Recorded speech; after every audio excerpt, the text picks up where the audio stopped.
Today we'll be chatting about... the first Omen. Indeed.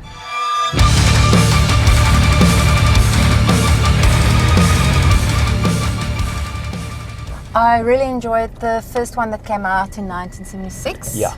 And it was directed by Richard Donner. Is it the same? Richard Donner did Superman. Superman.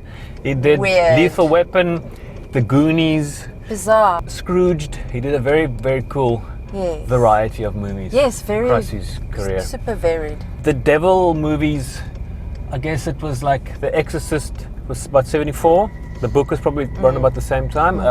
76, the Omen, and was Rosemary's Baby like 68, 69? Within that. Late 60s. Yes, late 60s for so sure. yeah, that was like those are like kind of the pivotal Devil movies. The Devil era. But now, the Omen is kind of more linked to Rosemary's Baby within like the birth of the Antichrist, whereas The Exorcist was possessed by yes. Devil Pazuzu, some demon that claims to be the devil. But yeah, we all know that story. The Omen also made the name Damien very popular. Yes. Yeah. And sort of associated with, and it's like an evil name. Yes. Although Damien is a beautiful name. If there's a kid with the name Damien, you go, ooh, little devil. It's just the way it is. Because that kid in the original movie was very good. If you're a nunu. And they did a remake in 2006. John Moore directed it. It was a cool remake. I can't remember if I saw that. Yeah. Okay. And it just sort of dissolved because all the classics got their remakes. There was, is it Michael Bay's company? They did the Nightmare on Elm Street remake, the Texas Chainsaw Massacre remake, the Friday the 13th remake. But when this one was, I don't know if this is maybe linked to it as well, because it was kind of like also that early 2000s stretch. Yes. But now this remake, then after that, it just nothing else happened. So it's been like almost 2 decades. It was first one was 76, the remake was 2006, and I don't know if they thought maybe they should wait for 2026. But yeah, so it's almost 2 decades since the remake. So it's crazy. Yeah. And it was done really well. I thought connecting, because it's like the beginning, the prequel. It was done so well. You really got the sense of Rome in the 70s. And they link it very nicely to the original movie. Absolutely. So I was thinking, how are they going to do that? And then it all connected very nicely. So they definitely score points as it relates to making it feel like a continuous. Yeah. The lead actress is Nell Tiger-Free. She was in the Servant series, which is very cool. Yeah. I keep on mixing her up with the sister of the one in The Conjuring. Sister of the one in The Conjuring. The actual biological sister of you're thinking of Vera Farmiga. Vera Farmiga. I keep on mixing her up with this girl. The sister is in the American Horror Story. That's right. Yeah. Can't remember her name now. But this actress is brilliant. I enjoyed her in Servant. She was quite effective. And that's the first time we saw that. Yes. But now, story-wise, I mean, she's a nun to be. And don't worry. She's a nun to be going to Rome. Yeah. And also she's an orphan. She's been the ward of the Catholic Church since birth. So she's been in the Catholic Church her whole life, and I was obviously destined to become a nun. And the one father, so I can't remember the character's name now, he was sort of looking after her, and he wanted her to do her the ceremony of the veil, where they get, like, I don't know what you call it. Where you marry Jesus. That's what it is, eh? That's what it is. In Rome. He wanted her to do it in Rome because it was just sort of sweet, I guess, that she would do it there. But I mean, obviously, that sets up a bunch of storylines that we won't elaborate on. Yeah, because you get a couple of spoilers there when you start getting into it. Yes. The priest you were talking about, was played by Bill Nighy. Okay. And Charles Dance also has a little role in there. And there was, just to link it back to the original movie, there are sort of deaths and incidents that kind of hint at in that direction. What's to come? Yeah. Sort of similarities. Yeah. But so basically, this is now where the Antichrist, it must get born for a certain purpose. Yes. But that is where you kind of saw a bit of a plot point that the screenwriters kind of. Yes. But we won't say what it is. We won't say what it is. It's just a very.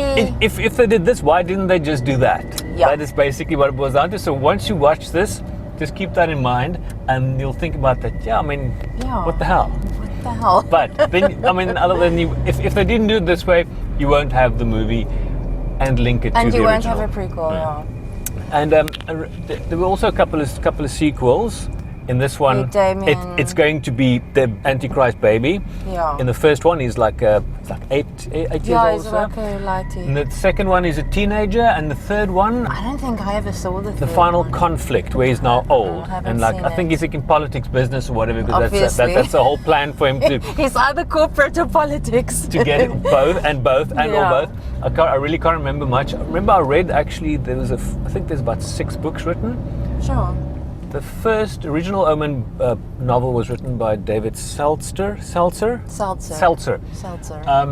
And then after that, sequels were written by different people. I think I read like the 4th one or 5th one. For some reason, I bought it like on a sale. Any of them. Yeah. But yeah, so they made 3 movies and a remake, and now this prequel. So, but now the thing is, it's not like they will now. They don't need to go and remake the original one now, because they've already remade it. It's complete. So it's now just telling you that's how it started, as the origin story. I think everything worked so well for me, except the mistake that the writers made. Yeah, but you can kind of overlook while you're into. And what I always say, I've got this pet peeve where there's always a book explaining everything. Was there like a book with stuff in it this time around? I'm trying to think now. Because that annoys me. I don't think so. Like a book explaining everything. There was what was nice. There was paintings. There was paintings that sort of. Yeah, I think if we explain it, we're going to give something away. But yeah, you'll pick it up as you watch the film. And we've now really just been waffling, not really telling you too much. Besides that, it's a very cool. I enjoyed it. It's a cool prequel really take, and it was shot well. The movie was directed by Arkasha Stevenson. Yes. And she's a pretty new director. I think this is her first feature film. Yes, I think so. I did see. That's if it's a she. I haven't seen a picture. No, it is a she. we made that mistake with the director of those R.L. Stein stories, those Netflix movies. Yes. Fear Street. So I don't want to make the mistake again, but if I did, now I did. So I don't know. Anyway, put the car in second gear first. Yeah, she did do a couple of episodes of some cool series, including Brand New Cherry Flavor, which was a very interesting, dark, strange. And episode 1 of Legion. Legion was X-Men spin-off. Yeah. It was a very also cool and strange and weird series. So yeah, she did a very good job with this movie. It looks good. It's got all the elements you need. Yes, it really did tick all the boxes for me, except for that one box. Yeah, that one loophole. That one bloody big box, actually. Yeah.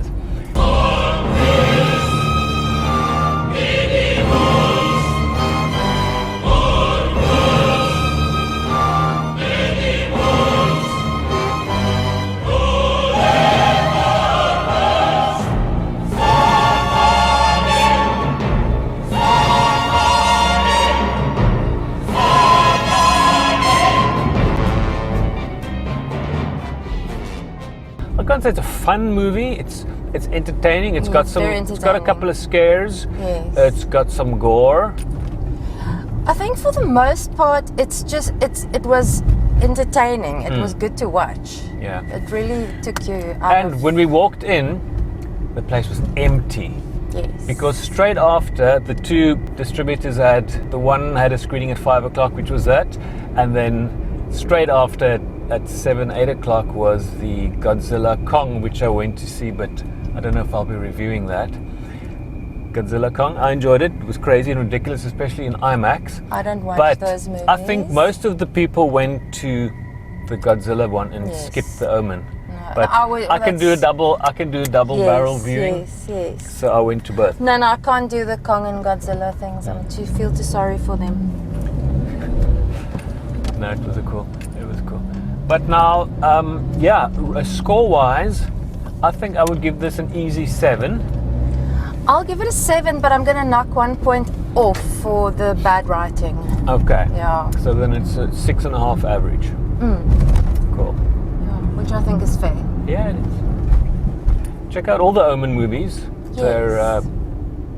They're, it's like they feel, like I said, there's some. This is like a franchise that they sort of kind of, I don't say forgot about, but I mean, there's like a Friday the 13th series, Crystal Lake coming out. The Halloween movies, they obviously did those three. Yeah, that's now done. They must now leave that alone. The Exorcist, they. That can also now. I don't want to say they screwed it up for everyone. That can also now be left alone. But the Exorcist Believer, they were going to. It was supposed to be a trilogy, so I'm assuming it will be. I don't know. So we'll see how that goes. Wasn't a bad movie, but yeah, I don't know if it's got legs. So if you want your devil fix, the first Omen will do it for you. Absolutely. Please please subscribe. Yes. Tell us what you think. Yes. If you've seen this movie, if you want to see it. Leave a comment and let us know if you also agree with the error in the plot. Yes, I do agree with that. So yeah, we'll see you next time, and check out all our other reviews and trailers and crap, and yeah, we've got a special advanced screening of Abigail. Yes. On the 16th of April in Cape Town. So you might still have some time to go check it out and see if you can score some free tickets and free popcorn and free drinks. Yes. And come watch the movie with us. Yes. Before the rest of the country, or before the rest of the world sees it. I think so, yeah. Vampire movie. Directed by the guys who did Scream 6. Yes. And Ready or Not. I enjoyed the trailer. And Southbound. Yeah, cool. We have to go do some stuff. We'll see you next time. Bye.